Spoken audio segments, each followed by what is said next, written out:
അയ്യ വണക്കം. ഇൻസ്റ്റാഗ്രാം ഫ്യൂറികളുടെ ലീലാവിലാസങ്ങൾ ഇപ്പോഴും നമ്മുടെ നാട്ടിൽ നടന്നുകൊണ്ടിരിക്കുകയാണ്. അതൊരു പാരലൽ വേൾഡാണ് ഇൻസ്റ്റാഗ്രാം എന്ന് പറയുന്നത്. അതിനകത്ത് എല്ലാം ഉണ്ട്. കള്ളുണ്ട്, കഞ്ചാവുണ്ട്, MDMA ഉണ്ട് എന്ന് പറഞ്ഞ് എല്ലാവരും അടച്ചാക്ഷേപിക്കുകയല്ല കേട്ടോ. 99.9% ആൾക്കാരെ അടച്ചാക്ഷേപിക്കുകയാണ്. 0.1% ആൾക്കാർ ഇത് കാണുന്നവർ അത് ഞാനാണെന്ന് വിചാരിച്ച് ആശ്വസിച്ചോട്ടെ. ഈ ആൾക്കാരാണ് ഇൻസ്റ്റാഗ്രാമിൽ നല്ല നല്ല കിടുക്കാച്ചിയായിട്ടുള്ള കണ്ടൻറ്റ് ചെയ്യുന്നത്.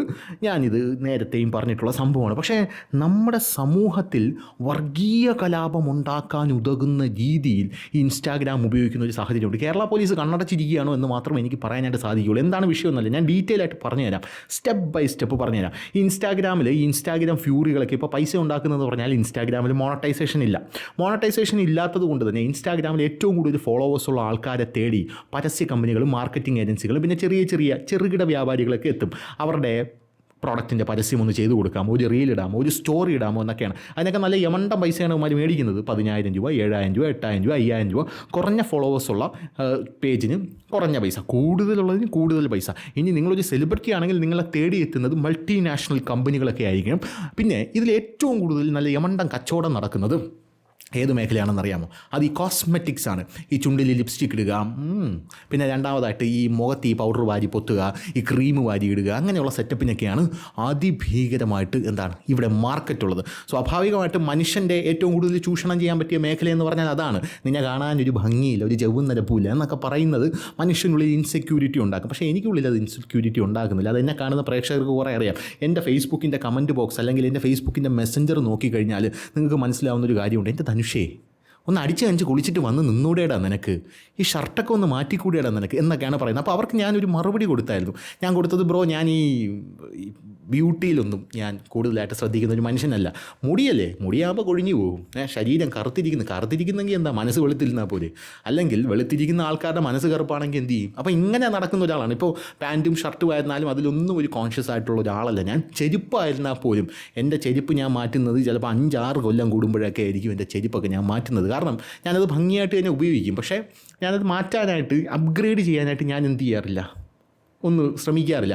അപ്പോൾ ഇവർ തരുന്ന ഉപദേശം അങ്ങനെ പറയരുത്, താങ്കളൊരു മാധ്യമ പ്രവർത്തകനാണ്. പക്ഷേ അത് ഞാൻ മാനിക്കുന്നു, അത് വളരെ കറക്റ്റായിട്ടുള്ളൊരു കാര്യമാണ്. പക്ഷേ എൻ്റെ ഒരു മൈൻഡ് സെറ്റ് ഇങ്ങനെ ആയിപ്പോയി എന്നുള്ളതാണ് എനിക്ക് പറയാനുള്ളൊരു കാര്യം എന്ന് പറയുന്നത്. വലിയ രീതിയിൽ ഫാഷൻ കോൺഷ്യസ് അല്ല എന്നുള്ളതാണ്. പക്ഷേ നമ്മുടെ പ്രേക്ഷകരുടെ നിരന്തരമായിട്ടുള്ള സമ്മർദ്ദം മൂലം ഞാൻ അതിലോട്ട് വഴുതി വീഴുന്നുണ്ടോ എന്നുള്ളൊരു ചോദ്യം ഞാൻ എന്നോട് തന്നെ ചോദിച്ചുകൊണ്ടിരിക്കുകയാണ്. അപ്പോൾ എന്തായിരുന്നാലും ഈ കോസ്മെറ്റിക് ഫീൽഡിനാണ് അവിടെ ഭയങ്കരമായിട്ടുള്ള മാർക്കറ്റ്. ഒരു ലിപ്സ്റ്റിക് എടുത്ത് വാരി പൂശുക, മറ്റേ പൗഡർ എടുത്ത് പൊത്തുക, അങ്ങനെയുള്ള പല കാര്യങ്ങളുമൊക്കെ ചെയ്തിട്ടുള്ള ആൾക്കാരുടെ റീൽസിനൊക്കെ ഭയങ്കര മാർക്കറ്റാണ്. പിന്നെ രണ്ടാമത്തെ മാർക്കറ്റുള്ള സെറ്റപ്പ് എന്ന് പറഞ്ഞാൽ ഹെൽത്താണ്. അതായത് നിൻ്റെ ആരോഗ്യം മുടി, നീ ചാവും, ഒന്നും നോക്കണ്ട എന്നുള്ള സെറ്റപ്പാണ്. നമ്മുടെ ChatGPT അടുത്തൊക്കെ ചോദിച്ചാൽ മതി. ഒന്ന് ചുമയ്ക്കുമ്പോൾ ChatGPT എടുത്ത് ചോദിക്കുകയാണ്, എന്താണ് ChatGPT ഞാൻ ഇങ്ങനെ ചുമയ്ക്കുന്നത്? ക്യാൻസർ. അല്ലെങ്കിൽ പറയുന്നത് എനിക്കൊരു ചെറിയൊരു ഗ്യാസ് പോലെ ചത്ത് എന്നാണ് ChatGPT പറയുന്നത്. അസമാനമായിട്ടുള്ള വേറൊരു സാധനമാണ് ഇൻസ്റ്റാഗ്രാം എന്ന് പറയുന്നത്. അവിടെ കിടന്ന് യുവമാർ കാണിക്കുന്ന ചില കഞ്ഞന്തിരിവുകളെന്ന് പറഞ്ഞാൽ നമ്മുടെ രാജ്യസുരക്ഷയ്ക്ക് പോലും ഭീഷണിയാണെന്ന് പറയാതിരിക്കാൻ ഒരു നിർവാഹമില്ല. അതിൻ്റെ ഒരു കാരണം എന്ന് പറയുന്നത് ഈ നിഷാൻ എന്ന് പറയുന്നത് ഇതുപോലൊരു വേട്ടാവളിയനുണ്ട്.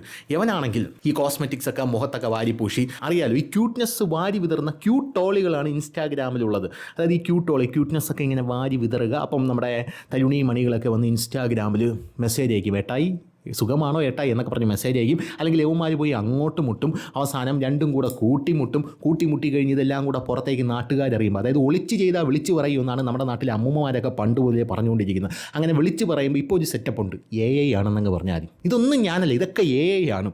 അപ്പം നീ അല്ലേടാ വീഡിയോയിൽ തുണിയും മണിയൊന്നും ഇല്ലാതെ കണ്ടത്? ഇപ്പോൾ AI വെച്ച് എന്തും ചെയ്യാം. ജോണി സിൻസിൻ്റെ മുഖത്ത് എൻ്റെ മുഖം ഇങ്ങനെ വാരി പൂശിയിട്ട് ഇങ്ങനെ ചെയ്യാനുള്ള സെറ്റപ്പൊക്കെ ഇപ്പോൾ ഉണ്ട്. അപ്പം ഞാനല്ലത്. അപ്പോൾ ചോദിക്കുമ്പോൾ പറയും, നമ്മുടെ പ്രധാനമന്ത്രി വരെ പറഞ്ഞറിഞ്ഞില്ലേ ഈ AI ഭയങ്കര ഡേഞ്ചറസ് ആണെന്ന്. ഞാനല്ല എന്നിങ്ങനെ പറയുന്നൊരു സാഹചര്യം നിലവിലുണ്ടായാൽ മതി. അപ്പോൾ ഇതൊക്കെയാണ് അതിനകത്ത് കൂടുതലായിട്ടും നടക്കുന്ന കാര്യങ്ങളെന്നൊക്കെ പറയുന്നത്. ഈ കൂടുതലും നമ്മുടെ നാട്ടിലുള്ള ക്രൈം എടുത്ത് നോക്കിക്കഴിഞ്ഞാൽ എല്ലാം നമുക്ക് മനസ്സിലാകും. പെൺകുട്ടിയെ പീഡിപ്പിച്ചു. എങ്ങനെ പീഡിപ്പിച്ചു? ഇൻസ്റ്റാഗ്രാമിലൂടെ പരിചയപ്പെട്ട ചെക്കൻ ഇങ്ങനെയാണ്. അങ്ങനെ ഇൻസ്റ്റാഗ്രാമിന് അപവാദം ഉണ്ടാക്കാനായിട്ടാണ് ഈ സെറ്റപ്പൊക്കെ അവിടെ വന്ന് പെട്ടിരിക്കുന്നത് എന്നുള്ളത് വേറൊരു കാര്യം. പക്ഷേ ഇവന്മാർ കുറ്റം പറയുന്നത് ഫേസ്ബുക്കിനെയാണ്. ഫേസ്ബുക്കിൽ ഫുൾ അമ്മാവ വേണങ്ങളാണ് എന്നാണ് ഇവന്മാർ കുറ്റം പറഞ്ഞുകൊണ്ടിരിക്കുന്നത്. എന്തായാലും ഞാൻ അവരെയും കുറ്റം പറയുന്നില്ല, ഇവരെയും കുറ്റം പറയുന്നില്ല. നീയൊക്കെ എന്തിലോ ആയിക്കൊണ്ട് പോ. അത് മാത്രമേ എനിക്ക് പറയാനുള്ളൂ. ഞാൻ ഇതൊന്നും ശ്രദ്ധിക്കാനും പോകാറില്ല. പിന്നെ ശ്രദ്ധിക്കേണ്ടി വന്നത് ഈ നിഷാൻ എന്ന് പറയുന്ന ഈ ക്യൂട്ട്നെസ് സോളി ഇവനുണ്ടല്ലോ, ഇവനൊരു തനി വർഗീയവാദിയാണ്, അല്ലെങ്കിൽ ഒരു പക്ക തീവ്രവാദിയാണെന്ന് നമുക്ക് പറയേണ്ട ഒരു സാഹചര്യം ഉണ്ടായിട്ടുണ്ട്. അതിൻ്റെ കാരണം വേറൊന്നുമല്ല, നാട്ടിൽ മതവർഗീയത പരത്തി കലാപം ഉണ്ടാക്കാനുള്ള ശ്രമമാണ് അവൻ നടത്തുന്നത്. ഇവൻ അഖിൽ മാരാർ എന്ന് പറയുന്ന വ്യക്തിക്കെതിരെ ഒരു വീഡിയോ ചെയ്തു. അഖിൽ മാരാർ എന്ന് പറയുന്ന വ്യക്തി എനിക്ക് ബേസിക്കലി വലിയ താല്പര്യമൊന്നുള്ള വ്യക്തിയല്ല. കാരണം ഒരു നിലപാടില്ലാത്തൊരു മനുഷ്യനായിട്ടാണ് എനിക്ക് എപ്പോഴും അഖിൽ മാരാറെ തോന്നിയിട്ടുള്ളത്. അഖിൽ മാരാറുടെ ഒരുപാട് ഫാൻസ് കാണും കേട്ടോ ഇതിനകത്ത്. നിങ്ങളുടെ വികാരമൊക്കെ ചിലപ്പോൾ വ്രണപ്പെട്ടേക്കാം. ഐ ജസ്റ്റ് ഡോണ്ട് കെയർ, അത്രമാത്രമേ എനിക്ക് പറയാനുള്ളൂ. കാരണം എന്ന് പറഞ്ഞാൽ ബിഗ് ബോസിൽ പോയി കഴിഞ്ഞാൽ തുണി പൊക്കി കാണിക്കുന്നതാണ് അതിനെക്കാട്ടിൽ നല്ലതെന്ന് പറയുന്നു. പിന്നെ ബിഗ് ബോസിലേക്ക് പോകുന്നു, അവിടെ നിന്ന് പിന്നെ തിരിച്ചിറങ്ങിയിട്ട് വീണ്ടും ബിഗ് ബോസിനെ തെറി പറയുന്നു. പിന്നെ സ്വന്തം സിനിമയുടെ പ്രൊമോഷന് വേണ്ടി വീണ്ടും ബിഗ് ബോസിലേക്ക് തിരിച്ചു പോകുന്നു, വീണ്ടും അവിടെ നിന്ന് തിരിച്ചിറങ്ങിയിട്ട് ബിഗ് ബോസിനെ തെറി പറയുന്നു. ഇതൊക്കെ ഏത് പാരലൽ വേൾഡാണ്? ഇനി അഖിൽ മാരാർ ഇതൊക്കെ സ്ക്രിപ്റ്റഡ് ആണെങ്കിൽ എന്നോട് ക്ഷമിക്കണം. ഞാൻ ഇങ്ങനെയൊക്കെയാണ് കണ്ടിരിക്കുന്നത് അഖിൽ മാരാറെ. പിന്നെ പണ്ടൊക്കെ എനിക്ക് അഖിൽ മാരാർ വളരെ ഇഷ്ടമുള്ളൊരു വ്യക്തിയായിരുന്നു. പണ്ടൊക്കെ അഖിൽ മാരാർ വളരെ ബ്രില്യൻ്റ് ആയിട്ട് പല കാര്യങ്ങളും ആർട്ടിക്കുലേറ്റ് ചെയ്യുന്നൊരു വ്യക്തിയായിരുന്നു. പക്ഷേ ഇപ്പോൾ അഖിൽ മാരാറുടെ ഒരു ആർട്ടിക്കുലേഷൻ സ്കില്ലിൽ ഒരുപാട് വെള്ളം ചേർത്തതുപോലെയാണ് എനിക്ക് തോന്നുന്നത്. അഖിൽ മാരാർ ഒരു ഇൻ്റർവ്യൂവിൽ ഇരുന്ന് പറയും പലസ്തീനിലെയും ഈ ഇസ്രായേലിലെയും വ്യക്തികൾ, അതായത് അടികൂടുന്ന രണ്ട് പേർ, അവിടെ എനിക്ക് ജൂതനില്ല മുസ്ലിമില്ല, മനുഷ്യന്മാർ മാത്രമേ ഉള്ളൂ എന്ന് പറയുമ്പം നമ്മൾ വിചാരിക്കും അഖിൽ മാരാർ കിടില്ല നിലപാടാണെന്ന് നമ്മൾ വിചാരിക്കും. ആരെങ്കിലും രണ്ട് തെറി പറഞ്ഞാൽ അഖിൽ മാരാർ പറയും ഞാനതിൽ പറഞ്ഞല്ലോ പലസ്തീൻ്റെ കൂടെയാണ് ഞാൻ, പലസ്തീനിലുള്ള ആൾക്കാരെ സപ്പോർട്ട്, അവിടെ കുട്ടികൾ മരിച്ചു വീഴുമ്പോൾ എൻ്റെ പൊന്നോ എനിക്കാണെങ്കിൽ ഹൃദയം നുറുങ്ങുന്നു എന്നൊക്കെ പറഞ്ഞുകൊണ്ട് രംഗത്തെത്തും. അപ്പോൾ എന്തായാലും അഖിൽ മാരാറുടെ ഒരു ഇൻ്റർവ്യൂ ഉണ്ടായിരുന്നു. ആ ഇൻ്റർവ്യൂവിൽ ഈ പലസ്തീൻ, ഈ ജൂതനില്ല മുസ്ലിമില്ല എന്നൊക്കെ പറഞ്ഞ് അഖിൽ മാരാർ പറഞ്ഞൊരു ഇൻ്റർവ്യൂ ഉണ്ടായിരുന്നു. ഈ ഇൻ്റർവ്യൂ ഈ നിഷാൻ എന്ന് പറയുന്ന ഒരുത്തൻ എടുത്ത് വിമർശിച്ചെന്ന് പറഞ്ഞാൽ അവൻ്റെ വികാരം അങ്ങ് അണപൊട്ടി ഒഴുകി. വേണമെങ്കിൽ ആ വീഡിയോ ഒന്ന് കാണിച്ചു തരാം.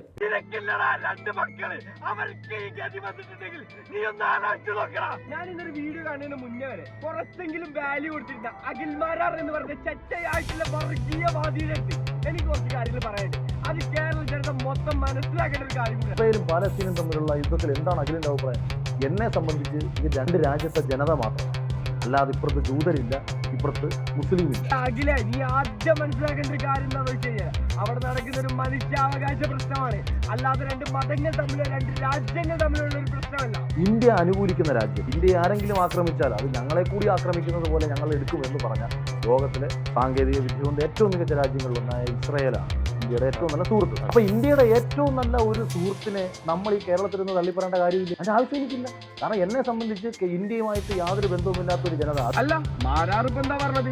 ഇന്ത്യ അനുകൂലിക്കുന്ന രാജ്യം.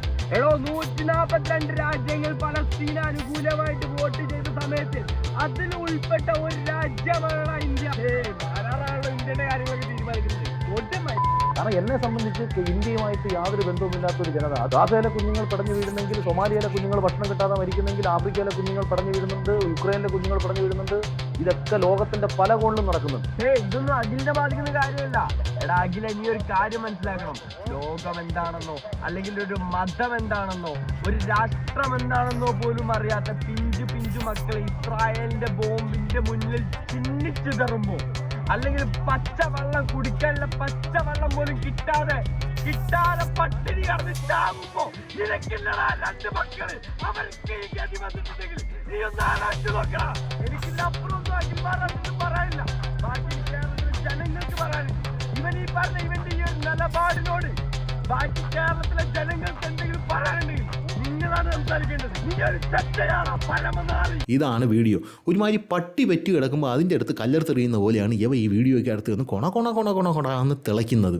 അതായത് നനക്കില്ലേടാ മക്കൾ, നനക്കില്ലേടാ ഭാര്യ, നനക്കില്ലേടാ മറ്റത്. എല്ലാവർക്കും ഭാര്യ മക്കളും എല്ലാം ഉണ്ട്. പലസ്തീനിലുള്ളവർക്കുണ്ട്, നമുക്കുമുണ്ട്. നമ്മൾ ഈ രാജ്യത്ത് സ്വസ്ഥമായിട്ട് ജീവിക്കുകയാണ്. അവിടെ അവന്മാരുടെ രാജ്യത്ത് അവന്മാർ എന്തോ ആയിക്കൊണ്ട് പോട്ടെ, അതിന് നമുക്ക് എന്താണെന്നുള്ളൊരു ചോദ്യമാണുള്ളത്. എന്നെയും നിന്നെയും ഇതൊന്നും ഡയറക്റ്റായിട്ട് ബാധിക്കുന്നില്ല. നിനക്ക് അത്രയ്ക്ക് ഇതാണെങ്കിൽ നീ ഒരു ഫ്ലൈറ്റ് പിടിച്ച് അങ്ങോട്ട് ചെന്നിറങ്ങി നീ എന്താണെന്ന് വെച്ചാൽ ആയിക്കോ, അതിനുള്ള സ്വാതന്ത്ര്യം നിനക്കുണ്ടല്ലോ എന്ന് മാത്രമേ പറയാനുള്ളൂ. അതായത് നമ്മളെ ബാധിക്കുന്ന കാര്യം ഇപ്പം മാനവീയത, മാനുഷികത എന്നൊക്കെ പറയുന്നുണ്ട് അവന്മാർ. ഈ മാനവീയതയും മാനുഷികതയൊന്നും ഈ റഷ്യയും യുക്രൈനിലും പിള്ളേർ മരിക്കുന്നുണ്ട്. അഫ്ഗാനിസ്ഥാൻ്റെ തലയ്ക്ക് മാട്ട പാകിസ്ഥാൻ തുരുതുരാണ് ബോംബ് വാരിയിടുന്നത്. അവിടെ ഇടയ്ക്ക് കുറേ പിള്ളേർ മരിച്ചായിരുന്നു. ഈ സിറിയയിൽ 31,000 പിള്ളേരാണ് ഒരു വർഷത്തിൽ മാത്രം മരിച്ചിരിക്കുന്നത്. അവിടെ ഒന്നും ഈ മാനവികതയും മാനുഷികതയും ഒന്നും കണ്ടില്ല. രണ്ടാമത്തെ കാര്യം, ഈ സൗദിയും ഹൂതികളും തമ്മിൽ അടി കൂടുമ്പോൾ അവിടെ മരിക്കുന്ന പിള്ളേർക്ക് കയ്യും കണക്കുമില്ല. അപ്പോൾ രണ്ടുപേരും കൂടെ അങ്ങോട്ടും ഇങ്ങോട്ടും കിടന്ന് അടി കൂടുകയാണ്. രണ്ട് രാജ്യങ്ങളും, ഒരു രാജ്യത്തെ സംഘടനയും വേറൊരു രാജ്യവും കൂടെ ഇങ്ങനെ അങ്ങോട്ടും ഇങ്ങോട്ടും കിടന്ന് അവിടെയും പിള്ളേർ മരിക്കുന്നുണ്ട്. അപ്പോൾ അവിടെയൊന്നും മതം പറഞ്ഞ് കുത്തിത്തിരിക്കാനുള്ളൊരു സെറ്റപ്പ് കിട്ടിയില്ല. എക്സാക്ട്ലി ഇതൊക്കെ മതമാണ്. യവന്മാർ ഈ കൊണച്ച തിയറിയൊക്കെ കൊണ്ടുപോയി അങ്ങനെയല്ല ഇങ്ങനെയാണ്, അതൊക്കെ കേൾക്കുമ്പോൾ തന്നെ നമുക്ക് മനസ്സിലാവും. അതായത് വാ തുറക്കുമ്പോൾ തന്നെ നമുക്ക് മനസ്സിലാവും ഈ തിയറിയാണ് വരാൻ പോകുന്നതെന്ന്. അങ്ങനെയല്ല എന്നാൽ യവന്മാർ ഇതൊട്ട് മാറ്റി പറയാനും പോകുന്നില്ല. ഇനി ശാസ്ത്രം എത്ര പുരോഗമിച്ചാലും യവന്മാർ അവിടെ നിന്ന് വണ്ടി പിടിച്ച് ഇങ്ങോട്ടേക്ക് വരാനും പോകുന്നില്ല. അപ്പോൾ ഈ അഖിൽ മാരാറെ ഇങ്ങനെ വിമർശിച്ചതിന് ശേഷം അഖിൽ മാരാറും ഇവനും തമ്മിലൊരു പോര് രൂപപ്പെടുന്നു. ആ പോര് രൂപപ്പെട്ട് കഴിഞ്ഞ ശേഷം അഖിൽ മാരാർ നീ ഒരു തീവ്രവാദിയാണ്, ചക്കയാണ്, മാങ്ങയാണ്, തേങ്ങയാണെന്ന് എന്തൊക്കെ പറയുന്നു. അത് കേട്ട് കഴിഞ്ഞാൽ ഇവനെ ഇപ്പോൾ അഖിൽ മാരാർ കടിച്ച് കീറി തിന്നുമെന്ന് നമുക്ക് തോന്നിപ്പോവും. അതിനുശേഷം വീണ്ടും അവൻ അഖിൽ മാരാർക്കെതിരെ പ്രകോപനപരമായിട്ടൊരു വീഡിയോ കൊണ്ടുവരുന്നു. വേണമെങ്കിൽ അതുകൂടെ ഒന്ന് കണ്ടു ചൊറിഞ്ഞ് കയറട്ടെ. നിങ്ങളൊരു തീവ്രവാദിയാണോ? നിങ്ങളൊരു സുഡാപ്പിയാണോ? നിങ്ങളൊരു വർഗീയവാദി ആയതുകൊണ്ടാണോ? നിങ്ങൾ എന്ത് നിലപാട് രാജകുമാരാണ്? ഒന്ന് എഴുതി പോടാ. അല്ല, ഈ അഖിൽമാരാർക്കെതിരെ സംസാരിച്ചു കഴിഞ്ഞാൽ ഒരു മത തീവ്രവാദിയാവോ അല്ലെങ്കിൽ ഒരു വർഗീയവാദിയാവോ? അതിന് മുന്നേ നമുക്ക് അഖിൽമാരാർ എനിക്ക് അയച്ചു തന്നിട്ടുള്ള ഒരു വോയിസിലേക്ക് കിടക്കാം. നിങ്ങൾ കേട്ടു. തീവ്രവാദിയായിട്ട് ഞാൻ കണ്ടോളാം. നീ തീവ്രവാദി നിങ്ങൾ സമ്മതിച്ചാൽ മതി. നീ സമ്മതിക്കാതിരിക്കേണ്ട കാര്യമൊന്നും. നീ അസൽ തീവ്രവാദി തന്നെയാണ്, അതിനകത്തൊരു മാറ്റവും. പിന്നെ നീ പറഞ്ഞ കാര്യം എൻ്റെ മതത്തിൽപ്പെട്ട ഒരാളല്ലാതെ ഒരാൾ പോലും ഒരു ആക്ഷേപം എന്നെ പറഞ്ഞിട്ടില്ല. അതെന്താ പാലസ്തീനു വേണ്ടി സംസാരിക്കുമ്പോൾ കേരളത്തിലൊരു ഹിന്ദുവിന് പൊള്ളാത്തത്, കേരളത്തിലൊരു ക്രിസ്ത്യാനിക്ക് പൊള്ളാത്തത്, കുറേ സുഡാപ്പികൾക്ക് മാത്രം എന്താ പൊള്ളുന്നത്? അപ്പം നിന്നേക്ക് പൊള്ളുന്നതിൻ്റെ കാരണം അവിടെ മതമാണ്. ഞങ്ങൾ പറയുന്നത് മനുഷ്യത്വമാണ്. ഒരു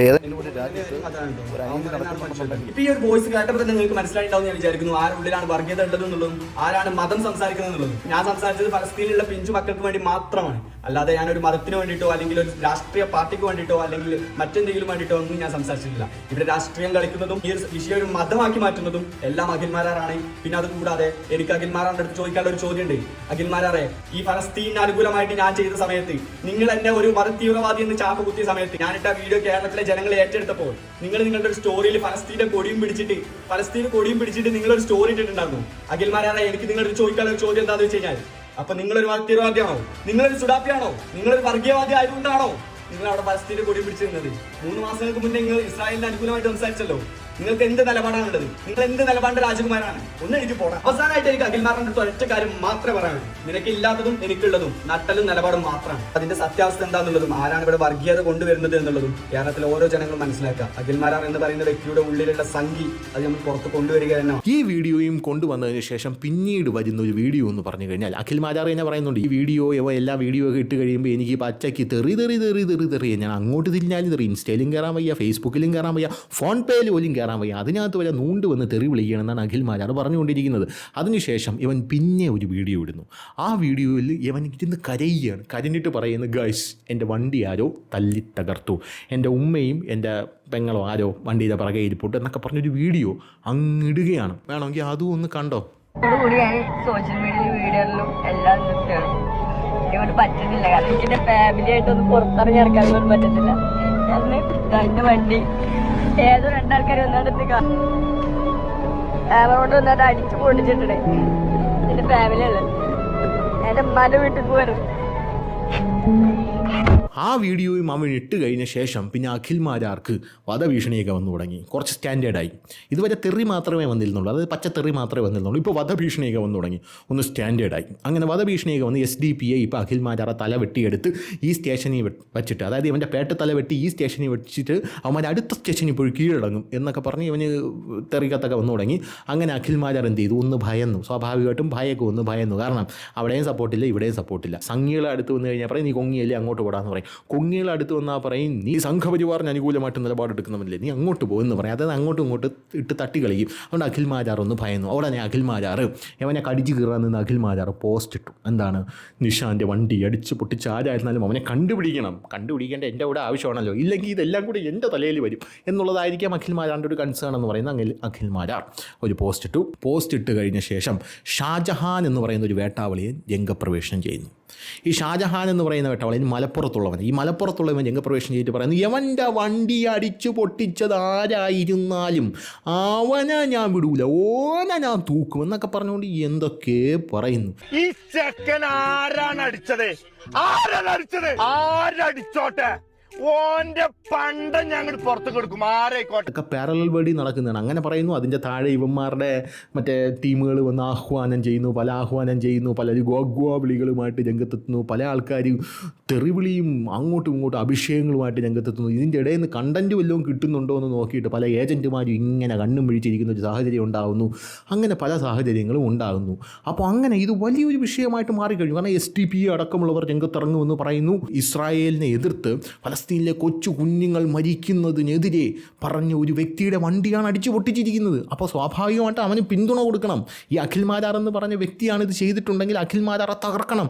എന്നാൽ നീ പോലീസിനൊരു പരാതി കൊടുക്കാമെന്ന് പറഞ്ഞാൽ ഞാൻ ജന്മം ചെയ്താൽ പോലീസിന് പരാതി കൊടുക്കില്ലെന്നാണ് ഇവൻ പറയുന്നത്. അതിൻ്റെ പ്രധാനപ്പെട്ട കാര്യം എന്താണ്?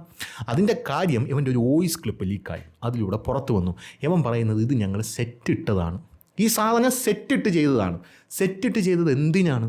തൊപ്പി എന്ന് പറയുന്ന ഒരു ഗെയിമർ ഉണ്ടല്ലോ ഇവിടെ. ഇപ്പോൾ എല്ലാവരും തൊപ്പിയുടെ പുറകെ കിടന്നു. അല്ലെങ്കിൽ ആർക്കെങ്കിലും ഇത്തിരി പോലെ റീച്ച് ഉണ്ടെങ്കിൽ അവൻ്റെ മൂട്ടിൽ പോയി കയറിക്കോളൂ എല്ലാവരും കൂടെ. കാരണം അവൻ്റെ റീച്ചിൽ നിന്ന് എന്തെങ്കിലുമൊക്കെ ചൊല്ലാൻ പറ്റുള്ളൂ. ഒരു സമയത്ത് ഈ അർജു എന്ന് പറയുന്ന ഒരു വ്യക്തി ഭയങ്കര റീച്ചായിട്ട് വന്നപ്പോൾ അർജുനെ ചാടി കയറി വിമർശിക്കാൻ തുടങ്ങി. അങ്ങനെ എല്ലാവർക്കും ഭയങ്കര ആ റീച്ചിൽ നിന്ന് ചൊല്ലണം. അങ്ങനെയുള്ള സെറ്റപ്പാണ് എല്ലാവർക്കും വേണ്ടത്. പിന്നെ ഇതൊരു സാമൂഹിക വിഷയമായതുകൊണ്ടാണ് ഞാൻ ഇത് എടുക്കുന്നത്. അല്ലെങ്കിൽ ഈ നാറ്റ കേസൊന്നും ഞാൻ പിടിക്കില്ല. രണ്ടാമത്തെ കാര്യം, ഇത് ഗുരുതരമായിട്ടുള്ളൊരു വിഷയമാണ്, ഗുരുതരമായിട്ടുള്ളൊരു വിഷയം. അപ്പോൾ ഇവൻ സെറ്റിട്ട് ഇങ്ങനെ ഒരു വർഗീയ കലാപത്തിന് പോലും വഴിമരി തരുന്ന ഒരു സാധനം ചെയ്തിട്ട് ഇവൻ പറയുകയാണ് തൊപ്പിയെ നമുക്ക് പൊട്ടിക്കണം, തൊപ്പിയുടെ ഗ്യാങ്ങിനെക്കാട്ടിലും വലിയൊരു ഗ്യാങ് ഞങ്ങൾക്ക് ഉണ്ടാക്കണം, അതിനുള്ള കൃത്യമായിട്ടുള്ള സപ്പോർട്ടാണ് നമുക്കിപ്പോൾ വന്നുകൊണ്ടിരിക്കുന്നത്. അതായത് രണ്ട് വിഭാഗങ്ങളെ തമ്മിൽ അടുപ്പിച്ച് ചോര കുടിക്കുക എന്നുള്ളതാണ് നമ്മുടെ നാട്ടിൽ ഇതിന് പറയുന്നത്. ഇങ്ങനെ ഉള്ളവന്മാരെയാണ് നമ്മൾ പച്ച മലയാളത്തിൽ തീവ്രവാദികൾ എന്ന് വിളിക്കുന്നത്. അതായത് രണ്ടുപേരെ തമ്മിലടുപ്പിച്ച് ചോര കുടിക്കുക. ഈ പഹൽഗാം ഉണ്ടല്ലോ, പഹൽഗാമിൽ അവിടെ ഹിന്ദുക്കളുടെ പേര് പറഞ്ഞ് ഇവന്മാർ വെടിവെച്ച് കൊന്നു. ഹിന്ദുക്കളെ വെടിവെച്ച് കൊന്നത് എന്തിനാണ്? ഇവിടെയുള്ള ഹിന്ദുക്കൾ മുഴുവൻ തെരുവിലിറങ്ങി മുസ്ലിങ്ങളുടെ മേൽ കൈവയ്ക്കണം. അതിൻ്റെ പേരിൽ ഇവിടെ ഒരു വർഗീയ കലാപം ഉണ്ടാവണം, രണ്ട് വിഭാഗങ്ങൾ തമ്മിൽ അങ്ങോട്ടും ഇങ്ങോട്ടും അടി ഉണ്ടാവും. ഇതിനാണ്. പക്ഷേ നമ്മുടെ നാട്ടിലുള്ള മുസ്ലിങ്ങളും ഹിന്ദുക്കളും കുറച്ച് ബുദ്ധിയുള്ളവരായിരുന്നു. കേരളത്തിലാണെന്ന് ഞാൻ പറയൂല. കേരളത്തിൽ ഇവനെപ്പോലുള്ളവന്മാരാണ് ഉള്ളത്, ഏറെക്കുറെ, എല്ലാവരും ഇല്ല, ഏറെക്കുറെ. പക്ഷേ നമ്മുടെ രാജ്യത്തുള്ള പ്രധാനമന്ത്രി അടക്കം പറഞ്ഞു നമ്മുടെ രാജ്യത്തെ മുസ്ലിങ്ങൾ അങ്ങനത്തെ മുസ്ലിങ്ങളല്ല എന്ന് പ്രധാനമന്ത്രി പറയുന്ന ഒരു സാഹചര്യം ഉണ്ടായി. അങ്ങേർക്ക് വിവരവും ബോധമുണ്ട്, കൃത്യമായ സമയത്ത് കൃത്യമായി ആക്ട് ചെയ്യാൻ അങ്ങേർക്ക് നല്ലപോലെ അറിയാം. അതേസമയം മതമൗലികവാദികളെ എങ്ങനെ ഡീൽ ചെയ്യണമെന്നും അങ്ങേർക്ക് നല്ലപോലെ അറിയാം. അങ്ങനെ പ്രധാനമന്ത്രി വരെ വന്ന് പറഞ്ഞു ഇങ്ങനെ ചെയ്യരുതെന്ന് പറഞ്ഞു. അതങ്ങ് നമ്മൾ ഓപ്പറേഷൻ സിന്ദൂർ നടത്തി അടിച്ച് അവൻ്റെയൊക്കെ അണ്ണാക്കിൽ മെസ്സേജ് ഇട്ടു. ഇതാണ് നമ്മൾ ചെയ്തത്. പക്ഷേ ഇവിടെ നടക്കുന്നതോ സമൂഹത്തിൽ മതസ്പർദ്ധയുണ്ടാക്കി കലാപം ഉണ്ടാക്കാനുള്ളൊരു ശ്രമം നടക്കുന്നു. അഖിൽ മാരാർ കഴിഞ്ഞ ദിവസം ഒരു വീഡിയോ ഇട്ടതിൽ ഒരു പോയിന്റ് എനിക്ക് വളരെയധികം ഇഷ്ടപ്പെട്ടു. അഖിൽ മാരാർ പറഞ്ഞത്, ഇപ്പോൾ ഇങ്ങനെ ഞാൻ ഏതെങ്കിലും വഴി പോകുമ്പോൾ വണ്ടിയും കൊണ്ട് പോകുമ്പോൾ എൻ്റെ ഭാര്യ മക്കളും ആരെങ്കിലും ആക്രമിച്ചാലോ, ഇവൻ്റെ ഈ വാക്ക് കേട്ടിട്ട് ആരെങ്കിലും, എല്ലാമാരും ഈ മതം തലയ്ക്ക് പിടിച്ചവന്മാരാണല്ലോ, ആരെങ്കിലും വണ്ടിയുടെ ഫ്രണ്ടിൽ ചാടി ആക്രമിച്ചാലോ, അതിൻ്റെ പേരിൽ രണ്ട് ചേരികളിലായിട്ട് ആൾക്കാർ തിരിഞ്ഞാലോ, അതായത് അഖിൽ മാരാറെ അനുകൂലിക്കുന്ന ആൾക്കാരും കാണും, യവനെ അനുകൂലിക്കുന്ന സുഡാപ്പികളും കാണും, രണ്ടും കൂടെ അടി തുടങ്ങി എന്ത് ചെയ്യും? നമ്മുടെ കേരളത്തിൻ്റെ അവസ്ഥ എന്താകും? ഇതിനുശേഷം ഇവൻ കമൻറ്റ് ബോക്സും പൂട്ടി ഇൻസ്റ്റാഗ്രാമും ഡിലീറ്റ് ചെയ്ത് ഓടി തള്ളിയിരിക്കണം. എവിടെയാണെന്ന് പോലും ആർക്കും അറിഞ്ഞൂടാ. അവൻ്റെ പോൺസും ഫെയർ ആൻഡ് ലവ്ലിയും അണ്ണാക്കി കുത്തി കയറ്റണം ഇവൻ്റെയൊക്കെ. അപ്പോൾ ഇതൊക്കെ ചെയ്യേണ്ട കേരള പോലീസ് ഇതൊന്നും അറിഞ്ഞില്ല എന്ന് പറഞ്ഞ് ഏതോ ഒരു സിനിമയിൽ ക്രൈസി ഗോപാലിനാണെന്നാണ് എനിക്ക് തോന്നുന്നത്. നമ്മുടെ കൊല്ലം തുളസി പോലീസായിരിക്കുന്ന കൊല്ലം തുളസി കിടന്നുറങ്ങിയായിരിക്കും. അപ്പോൾ പെട്ടെന്നൊരു കോൾ വരുമ്പോൾ എടുത്തിട്ട് കൊലപാതകോ എവിടെ എപ്പോൾ ഞാൻ താ വരുന്നു എന്ന് പറഞ്ഞിട്ട് ഫോൺ അങ്ങ് വെച്ചിട്ട് പിന്നെ അതെന്തെങ്കിലുമൊക്കെ നടക്കട്ടെ, ഇതല്ലേ നമ്മുടെ ചോറെന്ന് പറഞ്ഞ് വീണ്ടും തിരിഞ്ഞു കിടന്നുറങ്ങുന്ന കാഴ്ചയാണ് നമുക്ക് കാണാൻ സാധിക്കുന്നത്. അപ്പോൾ സമാനമായിട്ടുള്ള രീതിയിലാണ് കേരള പോലീസ് ഇവിടെ ആക്ട് ചെയ്യുന്നത് എന്നുള്ളത് പറയാതിരിക്കാൻ നിർവാഹമില്ല. സ്കോട്ട്ലൻഡ് യാർഡ് അതിനെ വെല്ലും കേരള പോലീസിൻ്റെ സെറ്റപ്പ് എന്നൊക്കെയാണ് പറയുന്നത്. പക്ഷേ ഇവിടെ ഇങ്ങനത്തെ സെറ്റപ്പൊക്കെയാണ് നടക്കുന്നത്. ഇവിടെ ഇങ്ങനെയാണ് ഭായ് എന്ന് മാത്രമേ പറയാനായിട്ട് സാധിക്കും. അപ്പോൾ ശരി.